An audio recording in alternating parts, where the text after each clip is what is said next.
On this episode from the id of Ed, I'm continuing work on the Burroughs adding and listing machine. This is part 2. Part 1 covered the initial discovery of the machine, figuring out the control register system, understanding a bit about how subtraction actually worked, and just generally kind of sorting through it a little bit and understanding how the mechanism puts numbers in and how it's added or subtracted and so forth.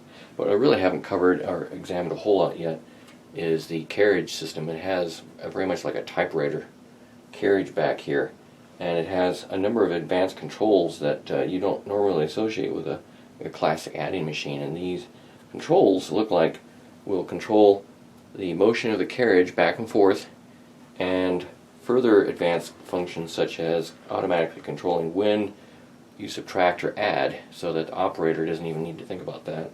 Same thing with things like list and repeat date. You can have certain columns have a date show up, and other columns won't have a date show up, and so forth. So it's quite an advanced machine, and lots to explore here. Here's the back of the adding machine, and before I bought these adding machines, I wasn't even aware of these advanced control functions. I just figured it was a really overly elaborate, large, early adding machine, and it looked kind of clumsy, but it was still interesting how the mechanism works. And as I've researched this thing more, I've discovered it has more and more interesting advanced functions. These guys apparently will control at various locations via these rollers various automatic controls, such as inhibiting and adding. It would just list that value without doing any mathematical manipulation to it. You can automatically control subtraction, and therefore obviously automatically control addition. And then at various locations you can put a date in or not put a date in based on these rollers and the width of the rollers and location of the rollers. And these bars are apparently removable, and you can put different bars in for probably different forms and so forth. This bar also is removable for different forms. So they probably had numerous bars that they probably just preset these to, and you'd put in whatever form to run that. At least that's my best guess on this so far. So I'm kind of looking out with this machine, and it's actually a lot more fascinating than even just a really early style of adding machine. If they hadn't added all these extra functions, my guess is this design probably would have gone by the wayside fairly early on in the adding machine history, because it's otherwise, you would think, kind of awkward to load the paper and you can't really see what you're typing. But the architecture on this machine is such that it can be just added to and added to and added to. The machine's been updated so many times over its history, from what I can see of the patent literature, that apparently it's a very versatile design for doing a lot of extra stuff if you take and live with the maybe slightly awkward nature of that you can't actually see the forms. And I guess if you design your forms to give you little clues as to where you put it in the paper carriage here, it's probably not a big deal. It actually probably works quite nicely, is my guess. And hopefully that will be the case as I explore this guy. Get this whole carriage mechanism off. I believe there's 2 screws that are located kind of hard to see over here and here, and then this whole part mechanism will hinge down, and it'd be kind of handy to be able to do that right now, so I can kind of see in the back of the machine. First, I'm just going to get a screwdriver. It looks like this machine the design's been updated and added onto so many times that it's a little challenging to actually get this back end off. You would think they would have designed the side with maybe a thumb nut or something like that. I'm surprised that they didn't make this access point a little bit easier, because it does look like in the the literature that you're expected to kind of get back here at least occasionally to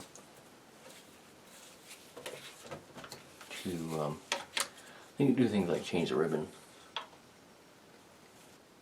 Okay, the great unveiling of the backside, and let's see here. I think.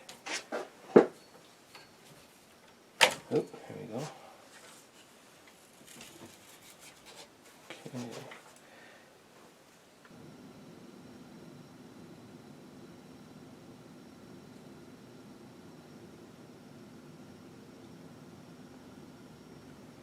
Quite an interesting view in the inside. A lot of room to the left.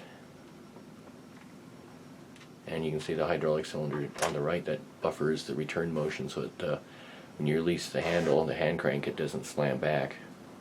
All the energy is basically stored in some big springs, and that's what makes the machine operate in a very consistent manner.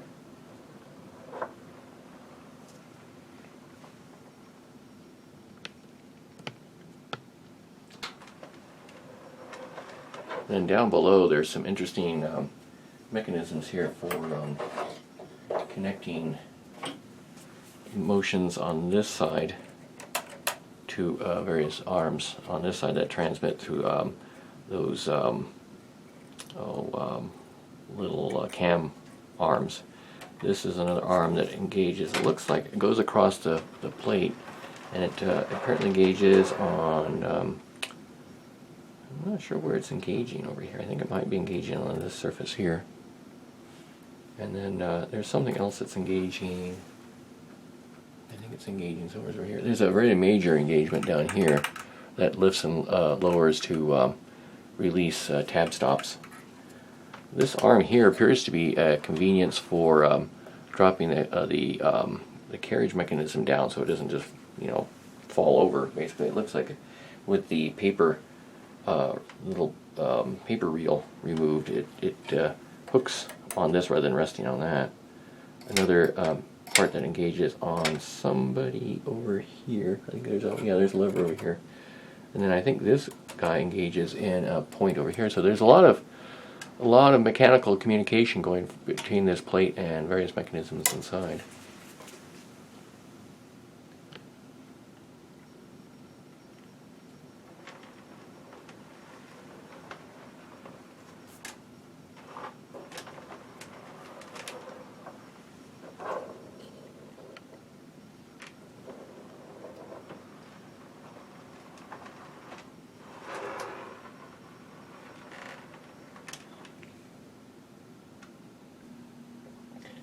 Without sounding too obsessive, here's a viewing from the back side those arms that work the racks of the rack and pinion system that engage on the register system. And you can see from the back side here, you can see how those plates fan out really nicely and then eventually tie into the print head system.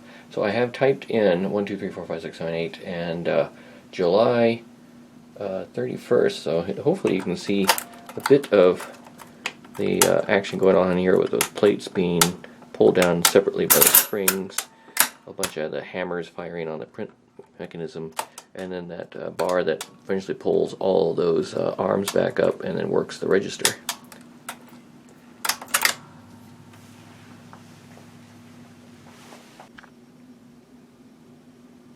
Okay, here's a view on the inside of the machine, about as far in as I can get the camera, for my obsessive little show and tell here of this, how these arms work. They all come down.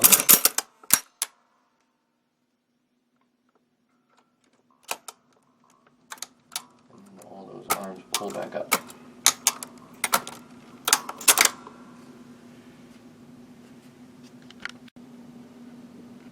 Here is the back of the calculator with the print ribbon kind of moved out of the way, and you can see the print head, and you can kind of see the red characters tend to have a lot more ink crud residue built up on them than the black guys. And I've entered into the machine 1, 2, 3, 4, 5, 6, 7, 8 I believe April 25th. These guys all select. I believe we're selected, and all the various hammers fire. And there we go. There was a print. It's actually a remarkable design how they economized on linear slide motions with by doubling up on the characters, 2 per. And then they just tilt it that little bit more or less to get it to the center line of the cylinder of the platen. And then of course there's hammers that are stuffed in between these guys, and you can't see them. It's a really dense mechanism, a lot going on in there.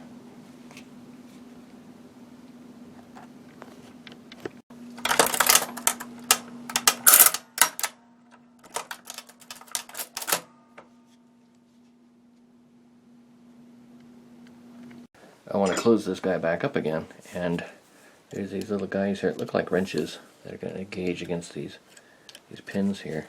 So when I flip this guy back up into place, I got to make certain that those guys are sitting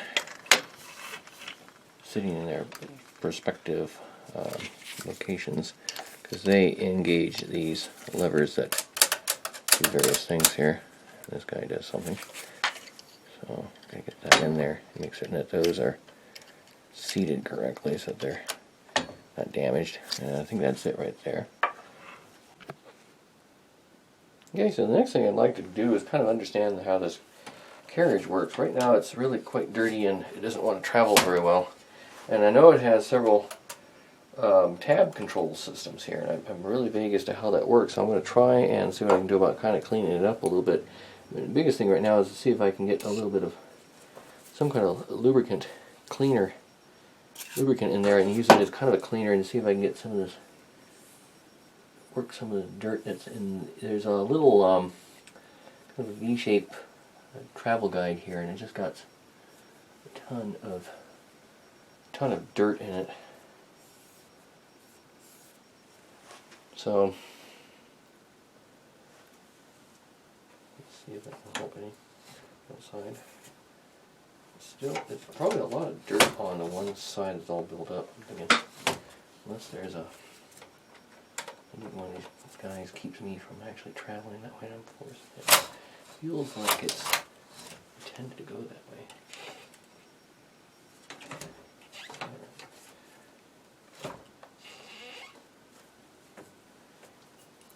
Put a little lubricant over here. So it's a little foamier than I would like. By the way, this is a silicone spray. I've never tried this stuff before, so we'll see how this goes.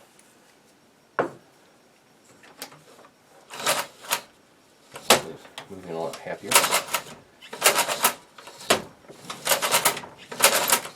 Oh, that's quite a bit better. There wasn't really much lubrication on my part.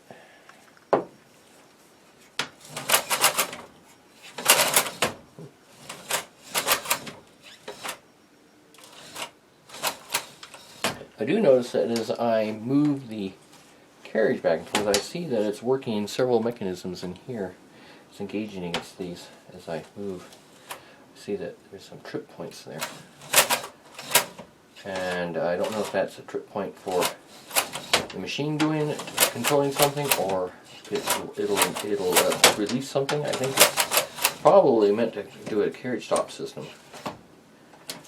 Okay, so there's, seems like the first point it wants to stop at, and then okay, that just wants to go all the way over. Okay, so I'm gonna, okay, that comes to there. Well, this is kind of those classic unfortunate when you're working on something and it's old like this. The there's kind of a, it looks like a some sort of canvas cloth type strap here that this spring work pulls this carriage across, and it looks like the strap broke, and it probably was about ready to give away. It's probably pretty old and was about ready to give away there, so you can see how that spring pulls the carriage back and forth. So I suspect it was about to fail there. Hopefully I didn't do anything to have caused that. I don't think I was. So another little repair I have to make, unfortunately. Yeah. At least the spring itself seems to be good. I haven't broken the spring. I was initially panicked that I in fact broke the spring. So another little detail to deal with. So looking at the right hand side of the machine, you can see this is the strap as it goes across the carriage, and you can see it's broken. It's some sort of a heavy canvas material of some sort. It's just a reinforced, flat fibrous material. Well, this is what happens when you're 100 years old. I I literally just, this is the other strap that goes on the spring mechanism side that retracts or rewinds the carriage, moves it over. And I literally just gave this the lightest little tug and these little strings just completely came off. So that's what happens when you're 100 years old.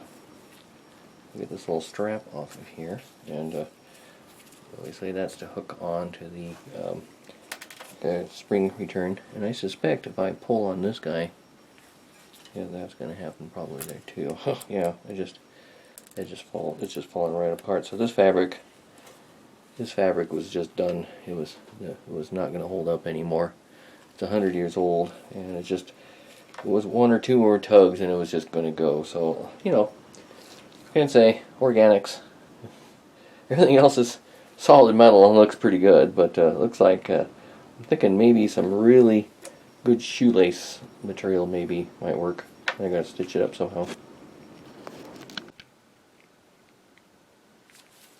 Well, luckily, thanks to shoelace and staplers, I'm hoping that I got something here that'll work. It's interesting that this shoelace is actually pretty close to the original dimension-wise, so I wonder if the original stock material was just the same stuff that you would have used for shoelaces. So.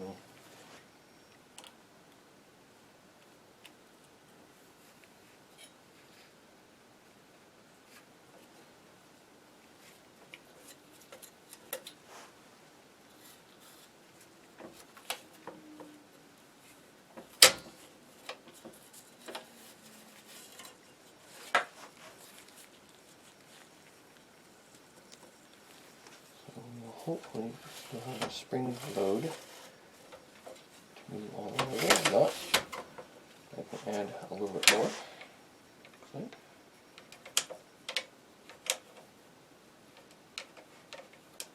I can understand how this clockwork is supposed to work.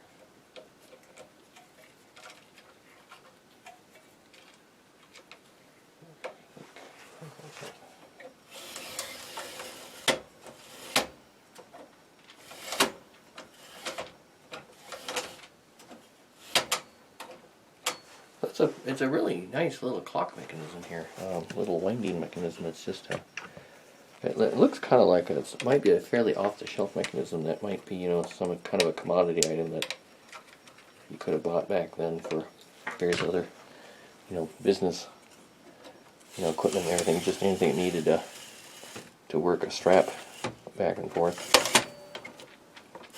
for linear motion. It's kind of what it looks like, just the way it's mounted on there and everything.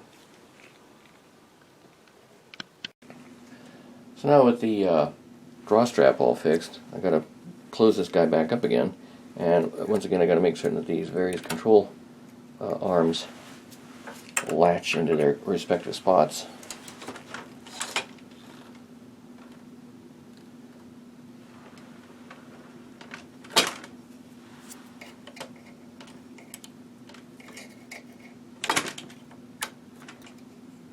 It takes a little bit of fussing about to get that right.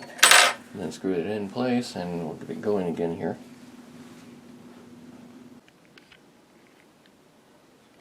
Okay, the carriage strap is back in place, and it looks pretty happy in there. In its little travel with basically a shoelace strap, which is probably pretty much equivalent to what it originally had.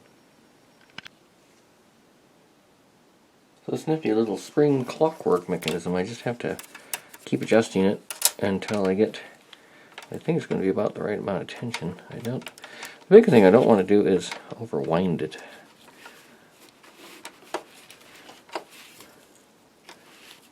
It looks like, there's two knobs here, and then there's a knob over here. See if that will be enough.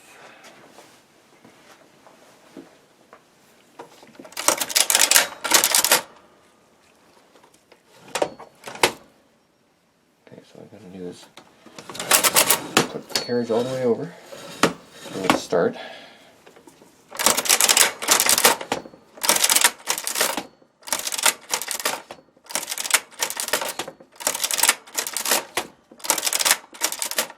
I think that's all the travels it would normally do.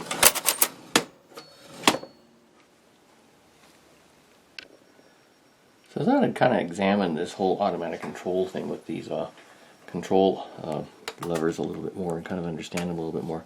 At least based on what was last kind of like pre-programmed in here. Like I was saying, these bars, they probably got multiples of these bars, and you'd have probably one, you know, set up for your accounts receivable, another one for payroll or outgoing stuff, you know, checks or something like that, whatever the stuff is.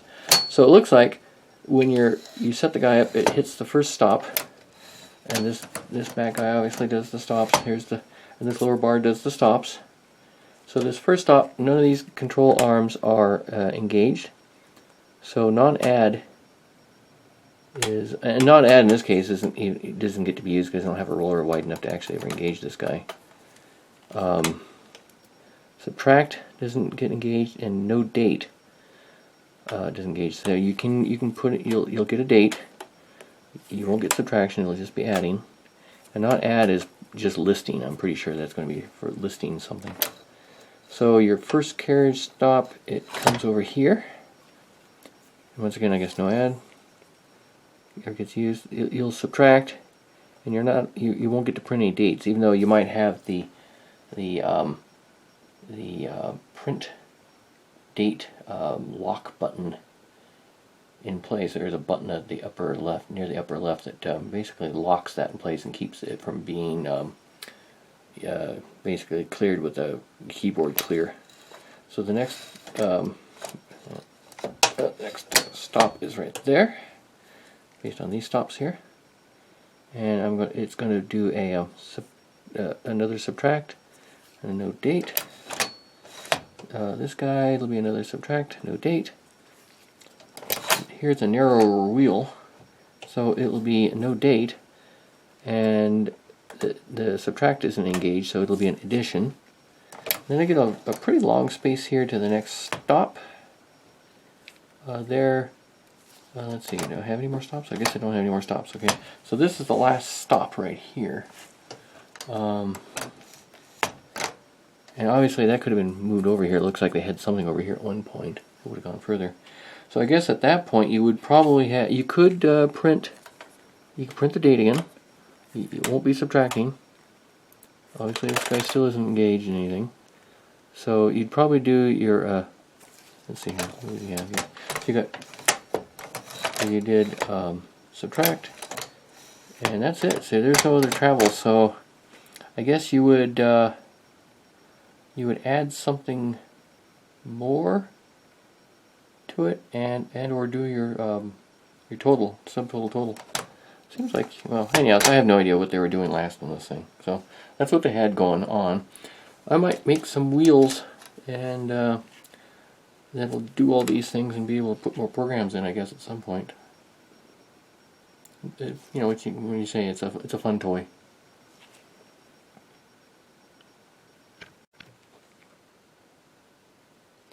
So with a bit of optimism, I've gotten as far as the carriage. I've oiled it, and it moves pretty nicely now. I do notice that the mechanism moves back and forth on these rollers and those control arms I've observed earlier, and I suspect that those have to do with doing some automatic control functions for the carriage motion, and from what I've read of the patent literature, it's probably what's going on here. And it also might explain why subtraction, earlier I could only get subtraction to work if I held this lever down. I think if I go to one of these locations where maybe subtraction isn't engaged, I think there was one location here, maybe it wasn't. I have to hold this lever down to control subtraction. Maybe it will stay put if I can figure out what's going on here. So, you know, I guess they don't do it. Okay, I guess the other thought was it was because it has controls normal and CGE normal, and looking at this, if it's control normals, maybe that. Okay, so there it is. So if it's controls normal is pushed down, it doesn't look like those cams those rollers and the little arms, controller cam arms in the back are going through this mechanism, in which case I'll bet, yes. Okay, now the subtraction lever will stay put. And if I go back to controls, normal, okay, so when it's, when the button is down, I guess then it acts like a normal manual adding and listing machine, and it's not doing anything automatic, if I understand this right. Because I think what will happen is you type in a number and you pull the crank, and I suspect this carriage will move, and it'll do whatever the function is. And it looks like there's several points where on the cam mechanism, it looks like it automatically sets it to subtract, or it might set it to list only, or I think one of those arms said no print no date, or maybe it was print to date. I can't remember which way it was. I have to look at that again. So let's see if I can see any sort of image print on the on this fellow. Of course, they had it set up for a wide piece of paper, and I have just 8.5 by 11 paper here. So I can get it to where it just shows. It is still kind of it seems challenging how they could have run this thing normally. Let's see here. So I'm in controls normal. So I guess at the moment I probably should just see will it print anything.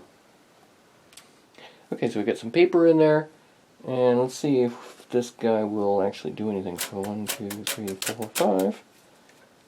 It's in addition, and I think it's in controls normal, so I don't think it'll do anything automatic. Oh, it did something automatic. Okay, so maybe what it'll do is allow you to. Okay, I think that's what it is. I think in controls normal, it sounds like that probably means that it won't do any automatic functions for you as far as the keyboard goes, but it will still move the carriage. And if you, because this other one's called CGE normal, I suspect that's carriage normal. So if you push down carriage normal and you type in some numbers, I bet the carriage won't move now. It didn't, but it did rotate the platen. So I'll show you that. So I'll type in some more numbers here, and I believe it'll rotate this platen. Yes, so the platen does rotate, and I guess I could look at the. Haha! That's not bad. That is pretty amazing. It actually prints. Let's see if color prints. Considering this ribbon it's probably not the original ribbon. Let's see here, all the way over to the side. Probably not the original ribbon, but it's probably at least half a century old, I'm guessing, since this thing was probably used. Let's see here. Without going over what I'd already printed. It still does seem kind of challenging how they actually loaded this stuff. The forms they were probably doing were probably geared towards I'll roll over. Probably geared to giving you clues as to how far you rotate things over, and so forth and so on. So let's see here. I'm going to put in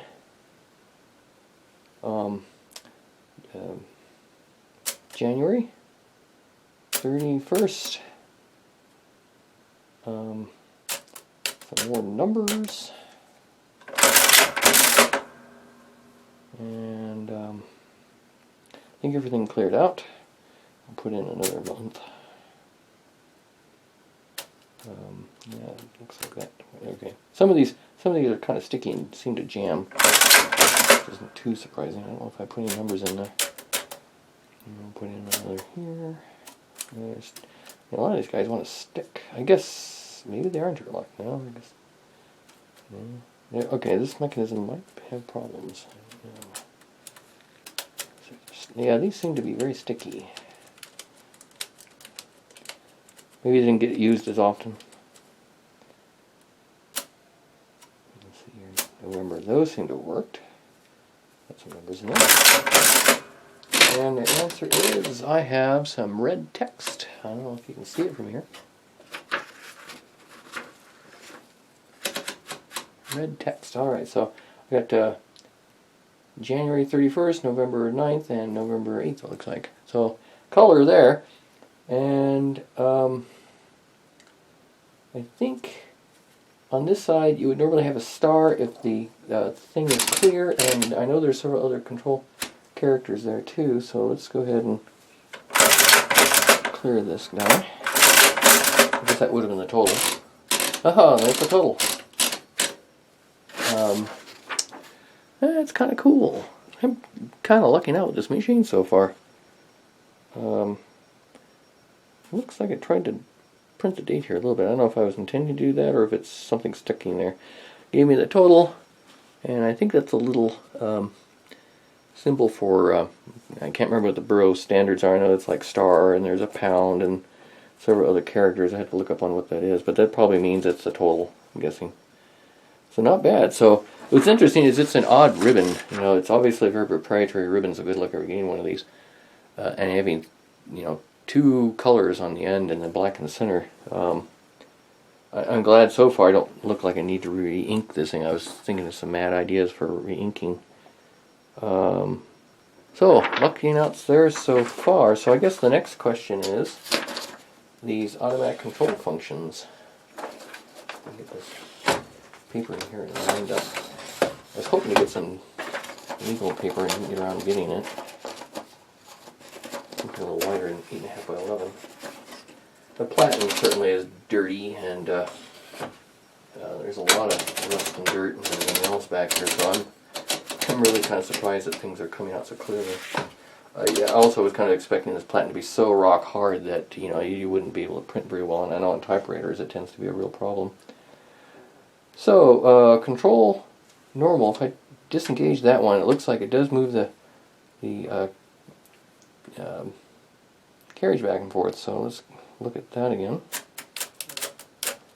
And we'll put in our favorite one stuff. It looks like this guy is still sticky. I'll have to look into that. So it looks like 8 is still stuck down. I think it's interesting that it allowed me to print. At least it looks like it's stuck down. Maybe I'll clear it on here. Yeah, these are definitely having some troubles.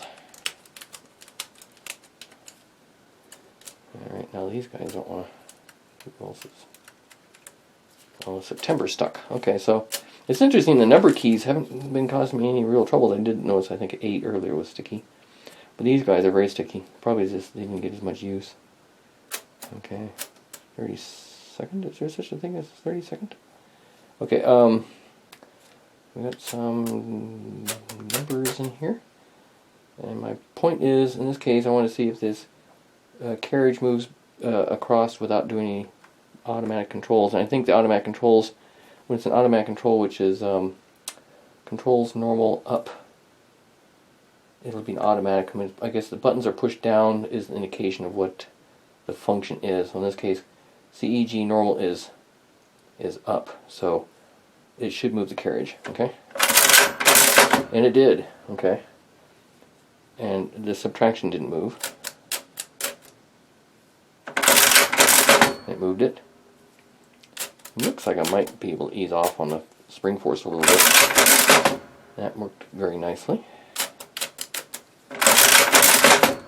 Okay. And I think we're at the end of the function here. Do a subtotal. I don't know if I just put it over my number twice there. Okay. Well, a whole bunch of numbers. So I guess this is the whole listing thing of the adding and listing. That's kind of neat. So the next thing is explore the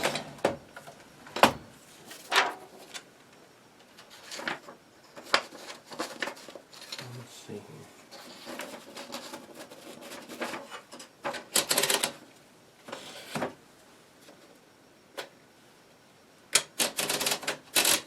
Okay, I think I got what I've gotten right there. Let's I'm typing over my stuff. I was also expecting I was going to have to clean these, all these type characters, and so far they're pretty good. Obviously, if I clean them, they'll should work better, so I'll probably do that. So that was, I need to take notes on this stuff. So that was still controls normal. So I think it's still manual, and carriage normal has been lifted up, so it will move the carriage back and forth.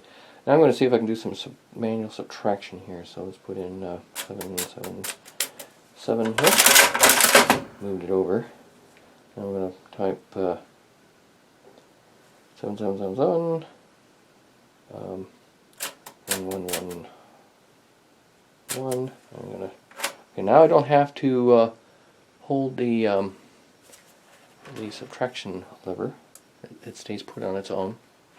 Got some numbers typed in, and it still stays in subtraction now, so it doesn't pop out. So I'm pretty sure the control arms back here are not being involved in any of this stuff. I guess I could find out. Right now it says here 6665, and I guess that's the other big point. I was, naively thinking that a adding machine, what it would do is it would show your running total, as it were. So it would have expected 777 minus 111 would have been 6666. And that kind of goes back to this question mark with the least significant digit being off by 1 at the moment until you get back to addition. But what adding machines do is they simply print what you've typed in initially, and they only show what the totality is at the end, I guess, as it were, unless you do a subtotal. I guess that's how you get that. So I didn't get to see my next number typed in. I only get to see what the initial thing I added into the register, as it were, and then each item after that. In this case, it does say that I'm subtracting, and that's I guess a red negative, isn't it? So another character in red that it does seem to work.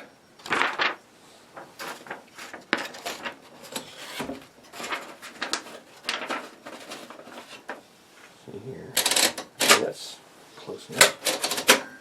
Let's see here, maybe I'll just well, let's see, where was I at? So I was right there. Did it move on its own? No. Okay, so I'm at that location, and I guess that's the other thing. If you don't want it to print on the paper, you just simply move the carriage back like that. It won't print. It won't. The ink ribbon won't reach to the paper, and the strikers will, or the hammers will still fire, and the type will still whack out at the ribbon, but the ribbon itself doesn't make contact with the paper, and so you don't wind up printing anything. So I think about that location where I was last time when I pulled the paper out, and if I'm still in subtraction, so if I subtract 2, 2, 2, and now it moves over. Okay, all right, and I'm still off by this number, so if I type in 111, of course I'm not paying attention to what I'm doing, but I concluded this register's fine once you go back to add. So, and that kind of gets me that, and I think I'm on a different column here. So that's what happens when you pull this stuff in and out all the time. So that looks like that so far. Let's see here. So I guess the next question is,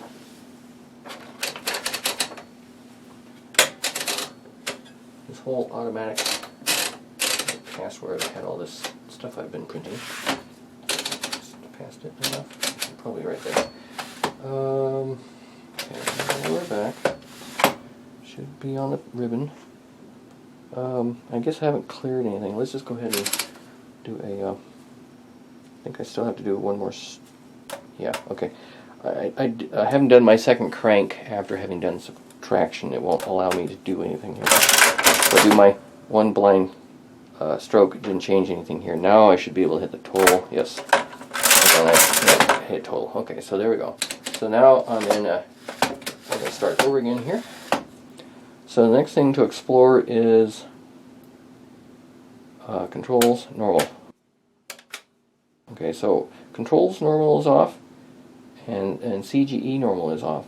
So I think what will happen now is the carriage will once again move back and forth automatically, but now it'll go by this kind of a mechanical programming with those rollers and those control arms, and it'll automatically do things like shift the addition and subtraction lever. If I have a date in there, it'll either make sure it's printed or not printed. I'm not sure if it does a list. This thing does 3 control functions, and I guess maybe I'll go back there and look at what they said again. So this one says not add, so it's just list, I guess. This one says subtraction, and this one says no date. Okay. Okay, so after exploring the bars a little bit here, let's see if we can. What is this? Okay, so I believe I'm in the fully automatic mode because I can see the subtraction lever moving around. Let's see here. I guess right there is a good place. Then advance this guy up a bit. So I think what it'll do now is it will slide the carriage, do automatic control functions. So I'm not going to hit like subtract. And the one thing is I'll look into it. Okay, so I'm going to do June 11th. See here, 5555. Go over one, and now we're in subtract. Let's move to subtract on its own. And 5555. I'm going to type in 22. Moved over on its own. We're still in subtract. It's kind of nice to be able to see. I'll show you folks that it's moving. I'm going to do, say, some subtracting. I'm going to go 100. Moved over. We're still in subtract. And we've got a long ways to go to overflow. 1,000. Now we're in add. Okay, we're going to add.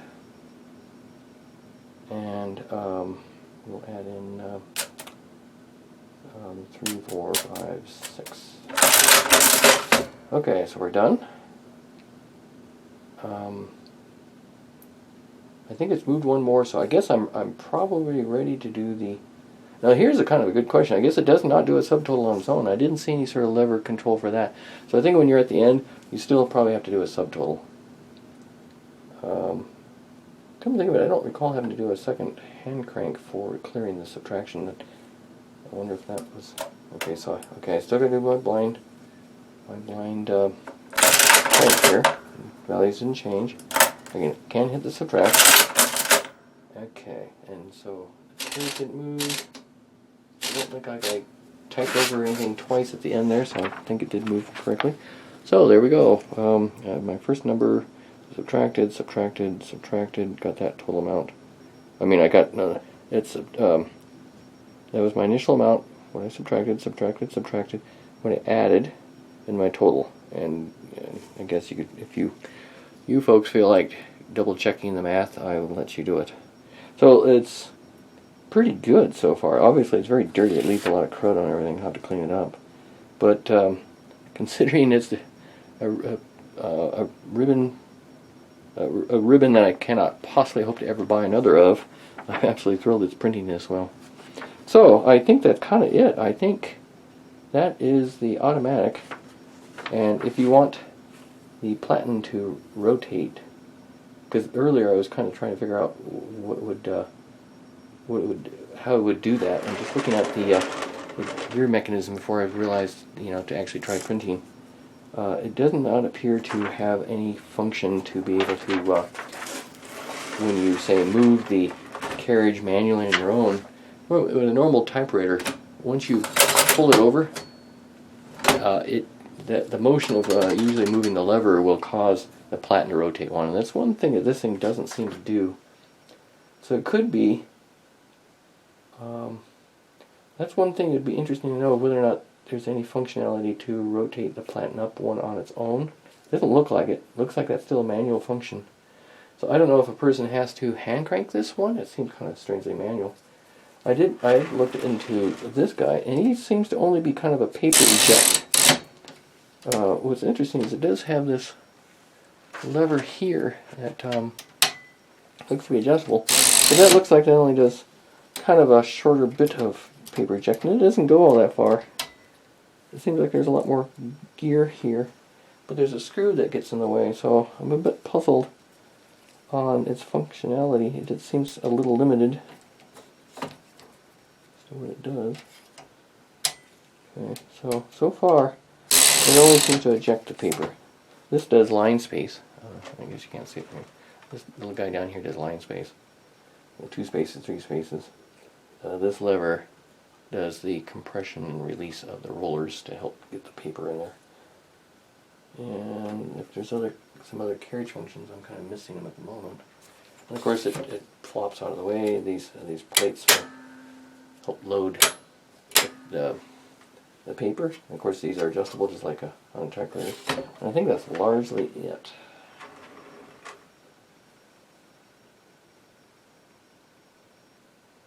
So the next thing maybe is just to start cleaning this guy up. I think I have it largely understood. There's probably a few permutations there I should go through, and then I'd like to try the roller, adjustable roller, so think about that some more too.